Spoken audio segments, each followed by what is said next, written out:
This is the Dallas Morning News. Hello, and welcome into the first episode of SportsDay Rangers. I'm John Blake of the Texas Rangers, along with Evan Grant, the Rangers' longtime beat writer of the Dallas Morning News.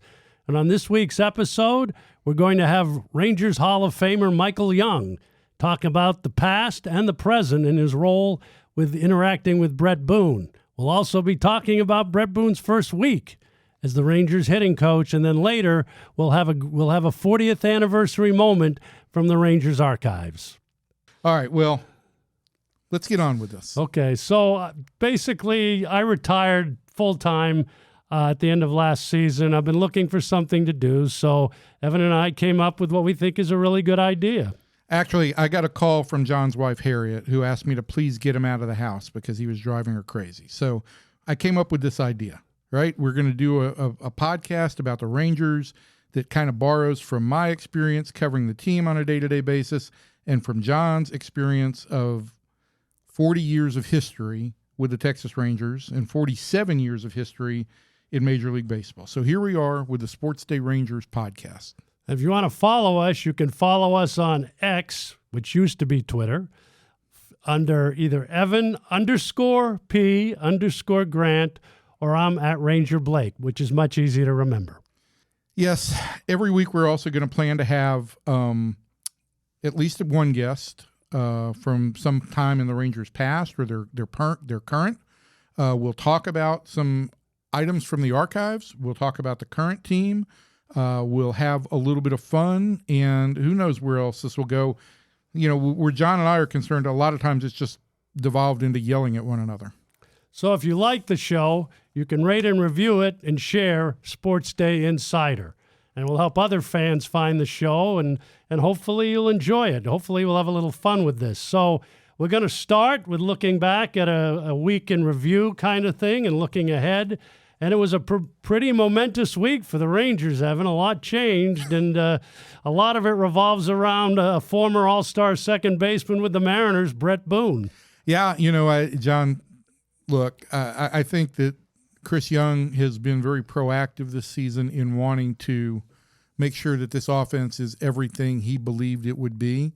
And the Rangers tried what small tune-ups they could make to the offense. And then I think reluctantly they got to a point where they said, can't get rid of the whole team, can't change out the whole team, got to make some other changes.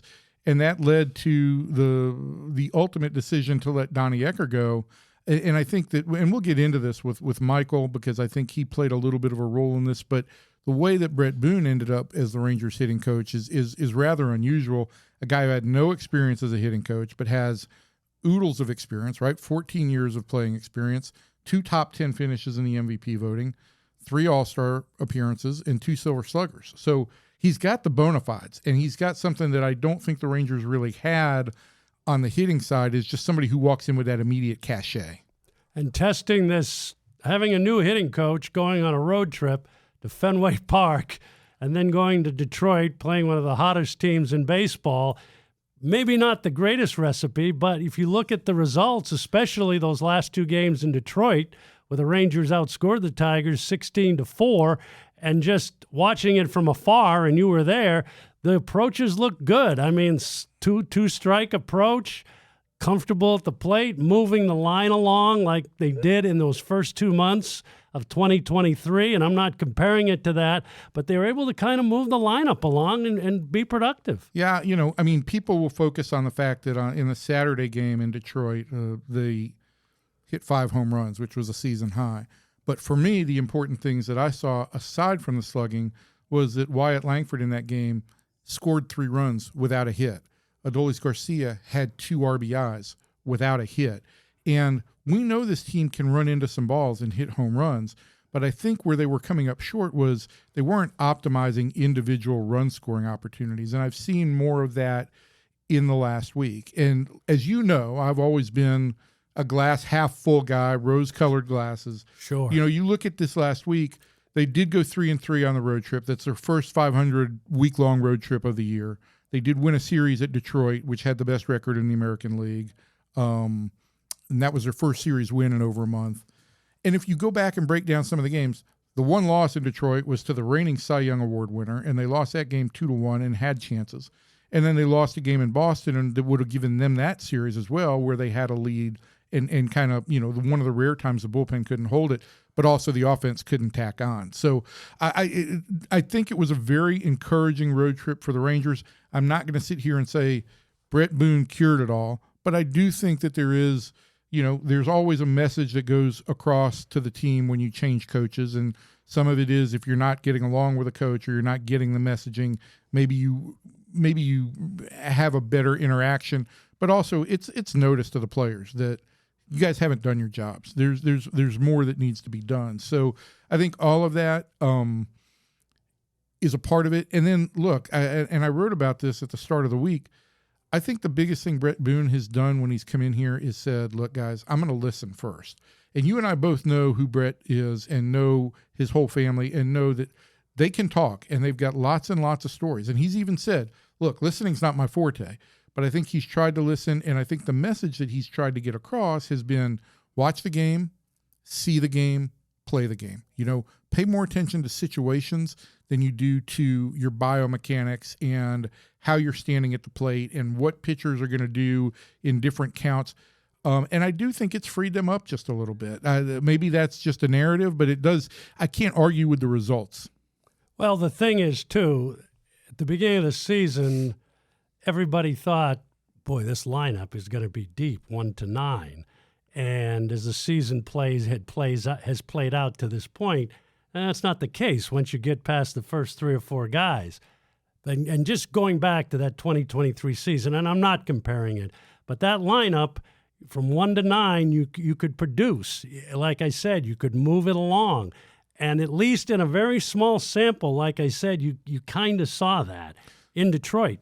I agree. They scored some runs in not just slug mode. And I think that was important. And I think that's the kind of thing that builds some confidence to say, hey, this approach worked in that situation. It's okay. Evan Carter on Sunday reached out on a 2-strike, 2-out hit to just kind of bloop a ball into right field, scored a run. He hit his hardest ball of his pro career the night before with a 111-mile-an-hour home run. But as big as that was, it was just blooping out a little flare into right field to score a run. So I do think that it's not going to be a giant turnaround in a snap, but I do think there were some signs there that either whatever had gripped them has kind of loosened its hold a little bit, or that they are kind of just a little freer. Let's look ahead a little bit. As we're taping this, the Rangers have a big 4-game series with Houston starting on Thursday of this week. Rangers and Astros have had quite a rivalry the last few years. And that's really, as you look at it, I know we're looking at it here in mid-May, but that's fairly big series to kind of set the tone, I think. Well, it is. And the Astros have won the last 7 full season American League West titles. They have been, with the exception of the 2020 season, they have owned this division since 2017. So they are still the bellwether. They've lost a number of players, but they are the bellwether, and they are the benchmark by which you compare yourself. So the Rangers need to come out and play well against the Astros on that front. The other thing for me is they haven't played particularly well in the division yet. And I think that they need to make a statement that, hey, we are going to be a force in this division. We are going to play well in the division. So it is a big series. And then with the Astros, you don't play them again until I think the second week of July, right? Leading right up to the All-Star break. It is the series that leads into the All-Star break in Houston. So it's important for the Rangers to come out, just like in 23, they went to Houston, won 2 games there early, and I think it broke the hold a little bit. So, yeah, I do think it's important for them to have Houston come in here and say, we're back to where we were in 23. And then I just want to touch a little bit on the starting pitching. I was looking at some things over the weekend, trying to come up with a time when the Rangers have had 4 guys in the rotation that have been as dominant as the top 4 are right now in Eovaldi, DeGrom, Molly, and Patrick Corbin. And it's really hard to find a time when you have guys that pitch in different styles. And in the case of Eovaldi yesterday, the mix of pitches, it is a hard team to hit against those top 4 guys in the rotation. I thought of Eovaldi on Sunday when he threw 4 different pitches, and I'm going to get the numbers out of order, but he threw 22 of one, 23 of another, 24 of a third, and 25 of a fourth. Right. You don't get more balanced than that.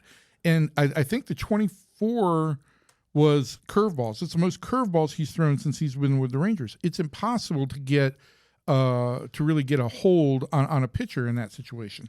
I did go back and look at the end of the week where this rotation stood or where this pitching staff stood, because I couldn't break it down rotation and bullpen. Right. But I think the ERA going into the week is or after 40 games was 3.47. Best staff ERA since 2012 when Yu Darvish was still a phenomenon. Right, dominant in his rookie year. And Joe Nathan had come Nathan on to was really good to be the bullpen guy. So, look, the Rangers have had good starts like this. I don't think they've had guys with the long-term credentials that you have with DeGrom and Eovaldi at the top of the rotation. Now, look, they had their injury bug at the end of spring training with Cody Bradford and John Gray going down, and you as well as I know, you're not going to just make it through the season with 5 starters. But to this point, they've gotten every starter has made every start. Leiter missed 2 with the blister. But they haven't had any long-term injuries.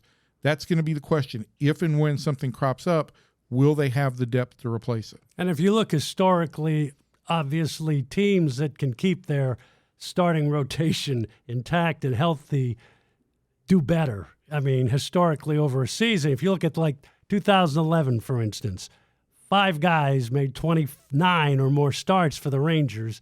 And look at that season. Yeah, that was the most viable season. And in 96, when they won the Stars won 75 games, kind of the same thing. I think you had 4 starters that had 200 innings that year. And it goes kind of hand in hand. And again, you're right. You don't know what's going to happen. But I do think it's very encouraging. I do too. And I will just say this, and I want to get to, we're going to bring Michael Young here in a minute. But I do want to just say that the other thing that I thought about last night is this offense has not hit full stride, and it's been without its desired 9 players entire season. Because let's face facts. Going into spring training, the hope was that Evan Carter was going to be the everyday center fielder. Correct. So the fact that they now have Carter, that they'll hopefully have Jake Berger, and that hopefully Corey Seager will all be there. They're going to probably have to manage some stuff for the first half of the season, maybe the first 4 months. But in the real world, if you just get yourself healthy for the final 2 months of the season with the talent that this club has, it's got the ability to sprint to the finish if this team is healthy. Well, we're honored. I think it's an honor to have as a first guest here on our first SportsDay Rangers podcast, Michael Young. 7-time All-Star, was an All-Star at 3 different positions, 5-time Rangers Player of the Year, which matches the most ever by a player. 7 seasons of 300 or better average, 6 200-hit seasons, the 2006 All-Star most valuable All-Star Game most valuable player, and a 300 career hitter, which that's very hard to do. And since 2014, special assistant to the general manager for the Rangers, Michael. And I forgot. 2016 Rangers Hall of Famer, and had his number retired in 2019. So, Michael, we really appreciate you doing this. I know it's a huge honor for you to do this first interview on our new podcast. It is, JB. It's a good honor for me to be with you, and then we'll put up with Evan in the meantime. But it's a tremendous honor for me to be sitting with the great John Blake. Well, Michael, thank you so much for writing your own introduction. That was really appreciated. You probably left out a couple other details, but I did. I did. You guys left out a couple. You owe me money. Let's say this. I will say this. Michael is also off the field an incredible father and husband. Just watching him and his relationship with his kids and his wife Christina for 20 years now, it's nice to see. So that's the nicest thing I'll say. He's also the franchise leader in most offensive categories, and I will leave it at that. And let's get on to today's topic. And it's been an interesting week for the Rangers, Mike, with a new hitting coach, which you apparently had an interaction with about 10 days or so ago. What can you say about that? I mean, it just the classic right place at the right time thing. So I'll make this really really quick. I went with my two younger sons to the USC UCLA baseball game. Um, Coincidentally, Booney was throwing out the first pitch. USC alum threw out the first pitch. I think for a 1 p.m. start time. I shot him a text, something along the lines of "Don't bounce it," standard, first pitch banter. He responded, kind of saying, "Hey, where are you sitting?" Told him where I was sitting. Told me he'd come catch up in a couple innings, and we just started talking. We started talking about hitting, catching up. The hitting coach job was not discussed. That's not my lane. But once the organization decided to make a bit of a change. In fairness, I thought that our previous hitting coaches were great guys. We won a world championship in large part to the work they did with our offense.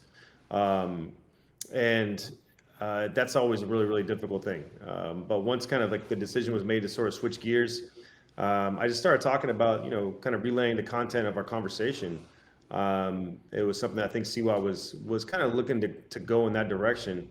Long story short, Siwa kind of took it from there with Boch. At 1 o'clock, he threw out the first pitch, and then shortly after, he was the hitting coach for the Rangers. So, again, right place, right time. If I had gone to the Sunday game, the Sunday USC UCLA game, I'm not really sure we'd be here right now. But again, I have a ton of respect for what Booney's done in his career, for his hitting acumen. It's something he's super passionate about, and I hope our players will be the beneficiaries of it. He also has stories. Bret can talk, which you have to be able to do to have a podcast like he did. And he told me a story in Detroit about an interaction with Edgar Martinez. And I'm guessing that at some point in time, that same conversation had happened between you and he. What's your version of what he told you about the lesson he got from the time around Edgar? Yeah, we were bouncing a bunch of ideas off each other. And the biggest thing was, we felt like, how does in-game hitting look like? What does in-game adjustments, in-game coaching look like? And then he just started talking, but the biggest thing you can do is really encourage interaction with the players themselves. And he mentioned a time that he was playing with Edgar in 2001, where they just had that incredible season. And I think it was a sort of a blowout game. Seattle was winning, and Edgar had a guy on second, nobody out, hits a ground ball to the second baseman, moves him to third. And I think Booney asked him after the game why he decided to give himself up in a blowout type game. And Edgar just assured him that he wasn't really trying to give himself up. He wanted to hit a line drive in the opposite field gap, but in the worst case scenario, he'd get the runner from second to third. And it kind of just opened Booney's eyes a little bit, and Edgar just basically told him, listen, my job here is to make sure you guys know I won't bail. I'm here to do a job for the team at all times, regardless of the score. And it kind of opened Booney's eyes to real situational hitting, real team offense, and what it means to sacrifice for the team at all times. It's not something that's it's a non-negotiable with good offenses.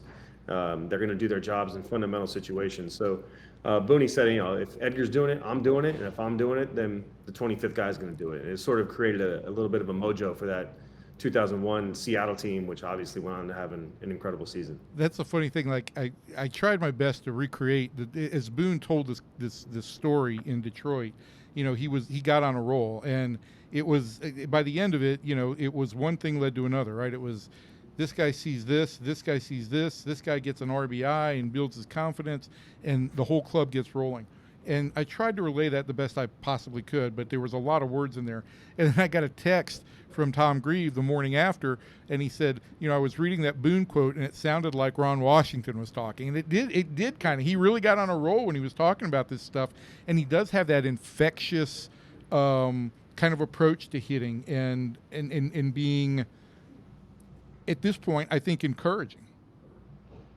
Yeah, I agree. I think, when you get into the middle of team offense and what it means to change an approach based on situational need or team need, I think you're talking about how you build team camaraderie. And this isn't something that's new to baseball. This is something that's fundamental in the game. This is something that's fundamental to any environment, work environment, sports environment, amateur sports, pro sports.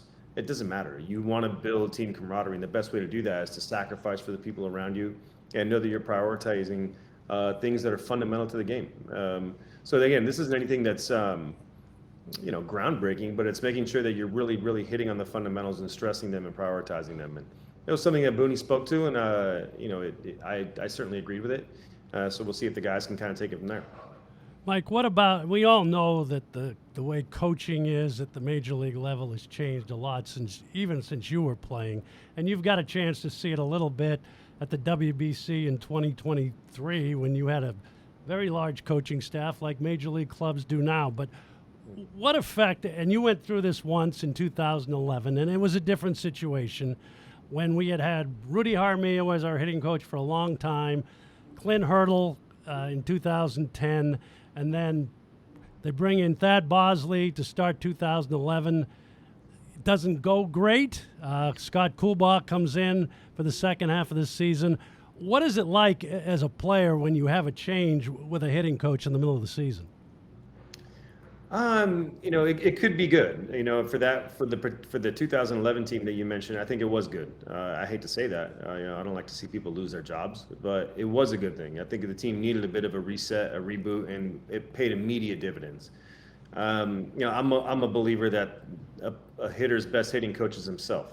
All the pregame prep has to be done on his own. He has to do all his film work. He has to study the opposing team, study the opposing starter, their bullpens, everything. He has to make sure that by the time that he gets to the ballpark and does his cage work or goes into the pregame hitters meeting with the hitting coaches, that's all secondary information. I'm a big believer that the hitter has to be his own best coach. But I do think, though, that those coaches can provide some really good positive tones. And the ones who have a tendency to make big impacts during the game are the ones that have, in my opinion, have a tendency to do the most impactful work. So again, that 2011 team, it was a needed change, and I think we kind of got going right away once Cooley arrived. Hopefully, it's the same thing with Booney. We're off to a bit of a good start, and hopefully, it continues into this homestand. I've always had this kind of oversimplification when people ask me about changing coaches and all of that. I don't think that any coach that you had, and correct me if I'm wrong on this, that any hitting coach that you had greatly differed in what they were trying to get you to do at the plate, but it always comes down to messaging. Being a coach, as Chris Young said, the best ones are psychologists. Is it about messaging? Or was it more technical when guys came in and were changed out? Yeah, I think that might be generational. I think that it's more technical now. I think that a lot of times guys see their pregame prep work as being technically solid. They want to make sure their swings are dialed in, which of course is true. You have to make sure you're technically sound. The best athletes do things technically correct. Having said that, once from a personal standpoint, I felt like my swing, once muscle memory had built in and I'm hitting literally every day, I don't think my swing is going anywhere. I think it's pretty grooved in. And the best way for me to come out of that swing is for me to make mental errors during the game. If I feel like I'm a little wound up and I'm in a bit of a tough spot and my mind speeds up, my body's going to speed up right behind it, and here comes that snap hook ground ball to third base. So I do agree that the psychological component is the most important. It's how these guys are in their best swings, the things they're working on the entire time. How they come out in the game is reflective of what their mental headspace is like. So I'm a big believer in that, yeah. So I'm going to jump back a little bit since I'm old and a historian. We're honoring Elvis in about a month or so for the Hall of Fame. So I just want to go back to that period, because as I've been looking at this, that 2009 to basically 2012 Ranger team, you could see, Mike, you could see it coming with the younger players in 2008 and 2009, and then with some additions there, and just the chemistry and the camaraderie you guys had. What do you remember most about that? Like you said, John, the chemistry and the camaraderie were pretty incredible, and obviously the talent spoke for itself. But before those stretches, we had some incredibly talented offensive teams. I mean, you mentioned even before this, so 2008, that's Josh's first year, and he takes the league by storm. But, a couple of years before that, we have Mark Teixeira, we have Alfonso Soriano, we have, there's other players that were making Hank Blaylock. There was players that were making, Gary Matthews had an incredible year. There were players making big impacts, but it wasn't a very well-rounded club, obviously, So right when we kind of got to 2009, you can see a more well-rounded team taking shape. A lot of those guys that I mentioned were gone at that point, and we had sort of started to fill those holes. Kins had arrived, solidified his role. Josh, Nelly at that point had kind of broken through and established himself, and it was starting to really, really take shape. And then all of a sudden you play together for a year, and then the second year, and now there's a really, really tight knit group of guys, and that's what we had. And all of a sudden you start filling in with some of the young pitching that's arriving. You have Colby come over. Now we're in a position to be super aggressive at the trade deadline. Hello Cliff, and it got to be a lot of fun at that point. But the chemistry really, really was special. So I think our fans really kind of caught hold of that. And a lot of times the question is, was that real, or was it something that maybe was made too much of? In that situation, it was not. It was 100% real. It was incredible being around that group. It was for that stretch, like you said, that 4-year stretch, whatever it was pretty damn cool coming to the ballpark every day. Hey, this year is actually the 15th anniversary of the 2010 AL title, the first in Rangers history. Maybe we should have some kind of day at the ballpark honoring that team, John. But that's aside. Other than that, Michael, I think most fans and media, I think like their chief memory of the 2010 season and that run is Neftali Feliz striking out Alex Rodriguez to end the ALCS. I'm just wondering, is there something that in your mind it more crystallizes or encapsulates that season? Yeah, I mean, I could talk a long time on this one, Evan, but I think the biggest thing I remember was right when we signed Vladdy before spring training. And before I left for camp, I did I think an appearance out here in Dallas. And everybody's asking me the same questions I get asked before every season. And every season was the same answer. If things go our way, we have a shot. And by our way, I meant all of us are on fire and several angels get hurt. That was basically us things going our way. Let's just be honest. They had us outgunned from a talent perspective. But going in 2010, after we signed Vladdy and taking him out of their lineup and putting him in ours, that was the first time I was like, all right, we just have to play our game. We should win. And then that started building momentum. So I think by the time we got into June, we went off on this crazy little stretch where we started playing really good baseball. I think there was a quote from one of the Angels players, and they were complaining about their interleague schedule versus ours. And I remember thinking, we got them. If they're worried about that stuff now that we're playing Pittsburgh, whoever else we played against, no disrespect to the Pirates, of course, but if we're playing these guys and they're worried about that, the tables have turned. We got them now. And that's when things really started to build. And again, now we get Cliff, now we finish strong, and then leading up to the Alex moment where Neffy punches him out. And but again, to me, it started much earlier than that. And just getting back to a little bit and tying it into Elvis, it's going to be, I think it's pretty cool that he will be the 2011-2012 infield. All four members of that infield will be in the Rangers Hall of Fame. I do think that's a pretty significant accomplishment. I think so too, and I'm looking forward to being there. And the thing is too, we're still all so close. We don't get an opportunity to talk every day. We all have families of our own, and Ken's has got older kids now. His daughter's in high school. Adrian's got kids in college, and Elvis has got a super, super young family that keeps him busy. But it's pretty cool that we're all very close and we're all connected in such a special way. So it's something that I don't take for granted. It's a highlight of my career being able to play with those guys. Now, and last year during the All-Star week when they had the Futures game and you guys were all either on the staff or around, you got to see all of that camaraderie again, and it did. To me, there was nothing forced. And for you, you got along with so many of your teammates, but just that special group, it's so clear that you guys genuinely liked one another, and I think all approached the game with the same kind of dogged, as dogged competitors. I think that's what it was for you guys. It was all about competition. You thrived on the competition. I agree. I think we were all very like-minded in that sense. We were all different, right? You have Adrian and Ellie were Dominican, and you have Josh and Kins and Murph and myself from here, and Elvis is Venezuelan, and you can go on and on about all these different backgrounds that these guys have. But ultimately, we were all super connected in the way that how much we love baseball, and how much we really, really love to compete and how much we love playing together.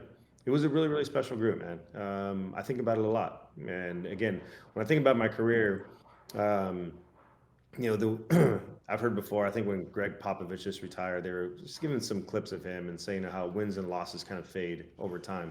And it's 100% true. But the memories I have of playing with those guys, they don't go away. If anything, they strengthen over time. And it makes me, feel super fortunate that I got a chance to suit up with them and play the game I love with them. So, last question for me. After the 2013 season and you announce your retirement, you get an invitation to a wedding, which most of us never believed would ever happen, that Evan was getting married. And you accepted the invitation. And at that wedding in February of 2014, you run into John Daniels, general manager at the time, who had traded you the previous winter. And I'm not going to say this is the Camp David peace accord, but there was a little détente that took place at the wedding that led to the role you have with the Rangers now. Can you talk about that a little bit, or do you not want to give Evan any credit?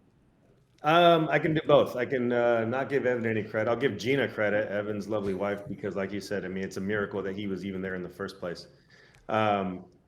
I think that was a really cool day for me. One, to be there to celebrate, Evan's wedding. I was honored to be there. But JD and I hadn't really talked. We were really, little backstory, we were really, really close before all of the, stuff with the trades and the position switches. And to this day, I don't think that the public really has a firm understanding of everything that happened, and that's by design. I think those things should stay tight. But clearly, JD and I kind of got off the rails a little bit for a while, and I had no problem actually. No one had heard a peep about me complaining when the team traded me. I had a tough year in 2012, and sometimes tough years have consequences. And I ended up having a great time in Philly and LA. And at that point, when Evan's wedding was still was happening, I was weighing re-signing with LA or retiring.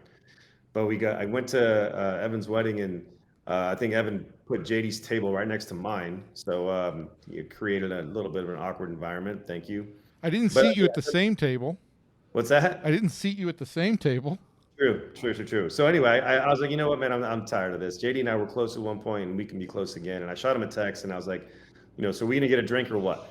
And we went to the bar, and we started talking, and we caught up a bit on family and the past season that we had. And it kind of led down to a pretty cool road of one, he and I kind of reconnecting and just talking again, putting all the stuff from the past behind us.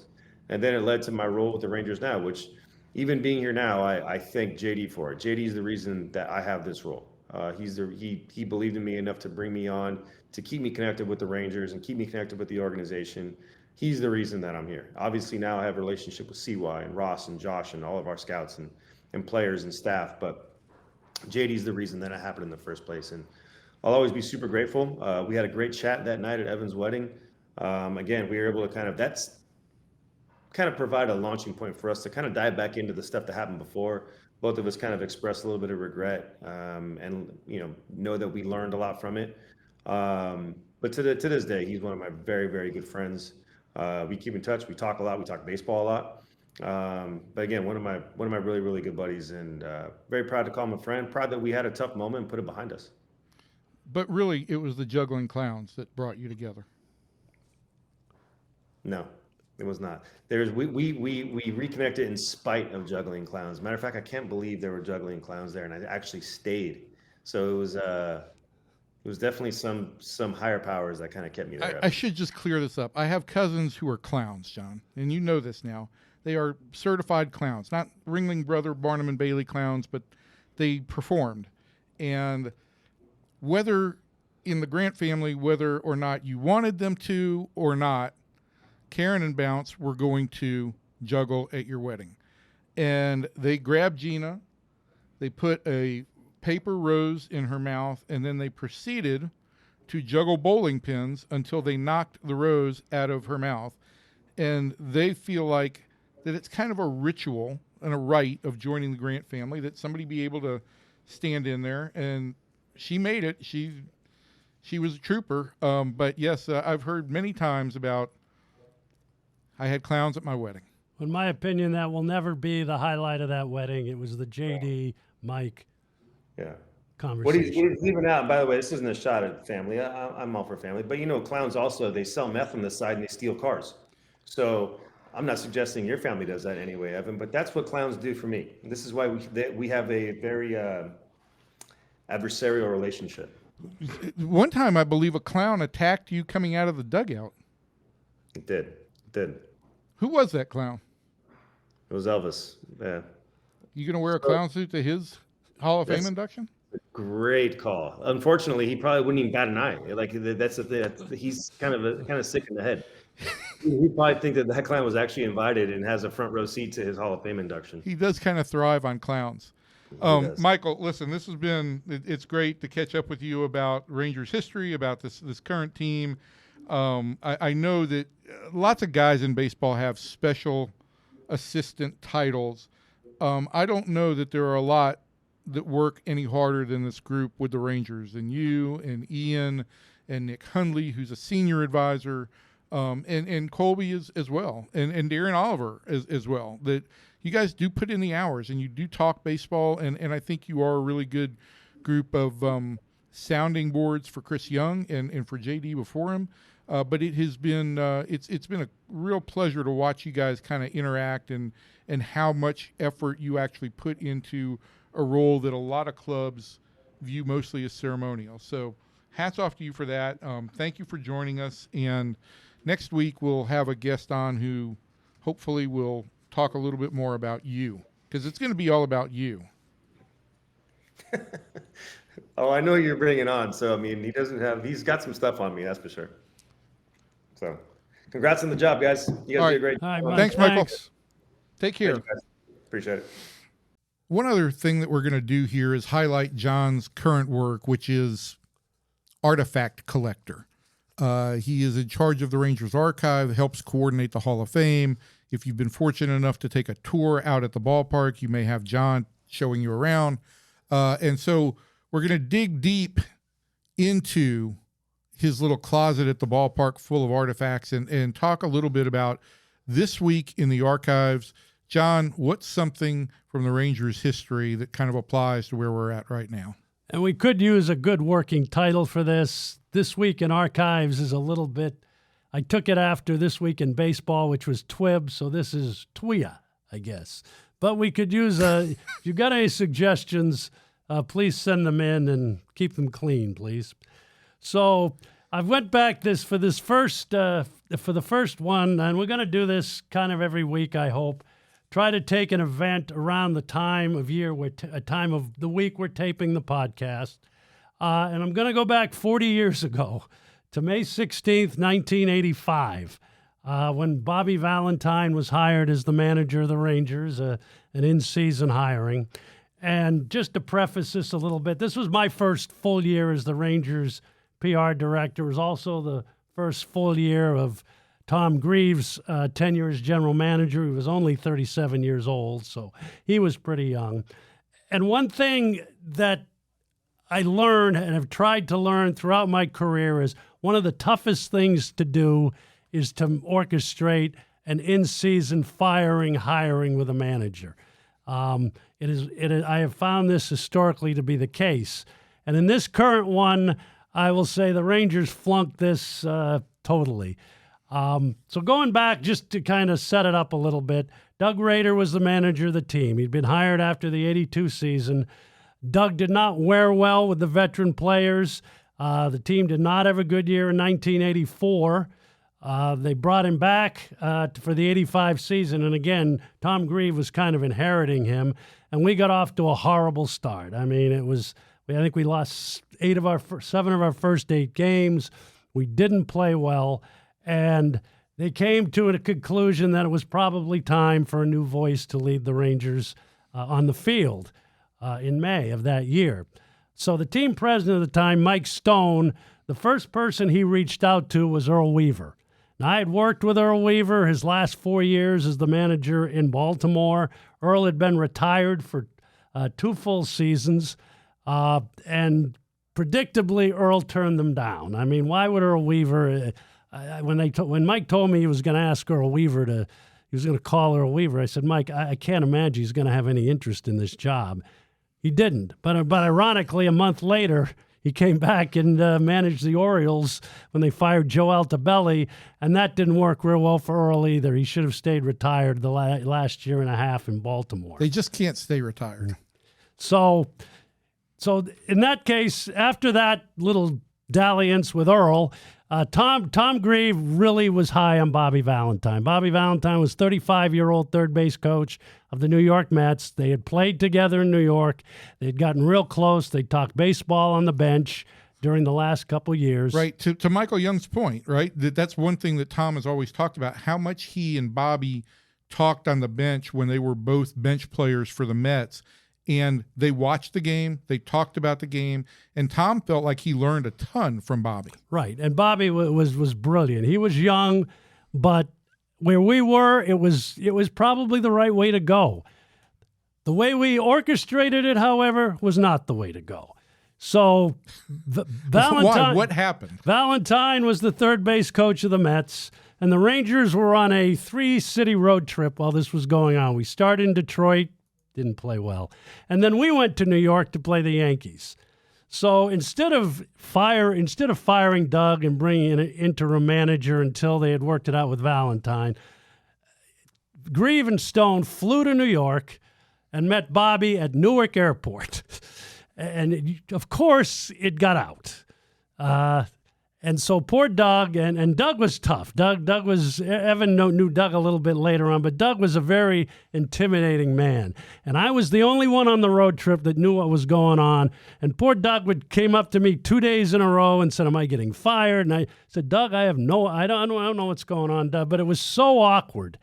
And so they worked the deal out with Valentine. We have a day game in New York, last day in New York before we're going to Chicago. And the thing I do remember about this, there was no hot water at the hotel that morning. So everybody is coming down griping about the fact that it was all cold water. We play a day game in New York. We lose on a walk-off for the second day in a row. At this point, it's been reported that Valentine has got the job and was getting ready to fly to Chicago. And there's nobody, Doug has not even been told. So we get on the plane. It was a commercial flight to Chicago from New York. The writers, of course, were all on this plane because they couldn't wait to see what happened. And we get to O'Hare in Chicago. And again, this was a commercial flight. And this was before the day of cell phones. And Mike Stone and Tom Grieve had flown ahead to Chicago. They were in a suite waiting to tell Doug that he was fired when we got to the hotel. So it was blatantly obvious what was going on. So I dash off the plane and get on a payphone while the team is going by to say, hey, we landed. We'll be at the hotel in 35 minutes. So they would be prepared. And they left a message for Doug, at the front desk, Mike said, call me when you get there. And the other thing is, in that case, Rader reported to the team president. He didn't report to Tom at that point. It was very... That's an odd structure. It was very skewed. Yes, it was. So we get to the hotel, and Doug knows something's up, obviously, and he wasn't even going to stop at the desk before he went out to dinner. So I'm sitting there saying, oh, man. So I have to go up to Doug and say, Doug, you better check your messages here before you go out. So he did. They call him up to the suite. They let him go, and the writers were incredulous at how we spent an hour and a half with Stone, Grieve, and me, and the writers were just berating us at how we handled this. And they didn't even like Rader, and they knew that we hadn't handled it well. But long story short, Bobby managed that night in Chicago. He brought a burst of great energy to the team. He managed more games than anybody except Ron Washington in team history. And he brought in Tom House as pitching coach and Art Howe as his batting coach right away. And I think it was a great move for the team, but I learned a little lesson there in how not to handle a manager firing 40 years ago. You've handled some unusual changes in your time. I mean, just in my time alone, there was, Johnny Oates resigning a month into the 2001 season. And that was, I think, difficult for everybody because Johnny was so well thought of. But I think he had kind of gotten sideways with where the club and the new ownership was going. But at the end of the 2001 season, when the Rangers decided to make a change at general manager, and the club was in Seattle for a rescheduled season finale, and the penultimate day of the season, I had called John, say, hey, let's go out and grab a drink or grab some dinner after a night game in Seattle. And John answers the phone. He says, I got a bad connection. These were early cell phone days. Got a bad connection. I try to call him back. Phone doesn't answer. Next day, show up in the press box, and here comes young Rich Rice, who had just started on the staff a year earlier, and no John. And Rich is handing out press releases that Doug Melvin had been relieved of his duties. Come to later find out that when I reached John, he was actually in the Seattle-Tacoma airport. I was actually on the plane. The plane was getting ready, the red eye was getting ready to take off to go from Seattle back to Dallas so I could handle the press conference on that Sunday with Tom Hicks. So the moral of that story is, once again, I was behind the times on knowing what was going on with the club, but Doug Melvin was fired at that point in time. And then you also had the unusual situation in which Ron Washington resigned in 2014 with a month to go in the season. And certainly he wasn't going to be – I don't think he was going to be fired after that year. But I do think that with all the stuff off the field that was going on with Wash at that point in time, it certainly took an unusual turn. But look, you have – and we'll get into this in further episodes. I do look forward to one thing – that in the PR guy, beat guy relationship, we're trying to find the news and we're trying to find the details, and you're trying to manage crisis after crisis. And I'm going to be interested in hearing your perspective on how different crises moments within the crises. So that'll be interesting to find out. But for now, John, I think that's going to be it for the premiere episode. Yeah, one last thing on that. And you'll see, I regret how that came down with Doug in 1985. And I did try to learn from that and into giving advice to general managers, owners, whatever it was, as time went on. And you kind of learn. You learn from your experiences. And but that's the way. But we'll talk more. We have more stories to come in the latter weeks. All right. So for all of us in here at the SportsDay Rangers podcast, thank you for joining us. If you've got any questions, you can email them to me at egrant@dallasnews.com. You can tweet to us, as John has said, at Ranger Blake or at Evan_P_Grant. Let us know what you think. Let us give us some comments and some direction. We'd like to make this a really fun podcast for all of you who follow the Rangers and follow the club's history and follow the club's fortunes. So until next time, everybody, thank you for joining us here on Rangers Sports Day Podcast.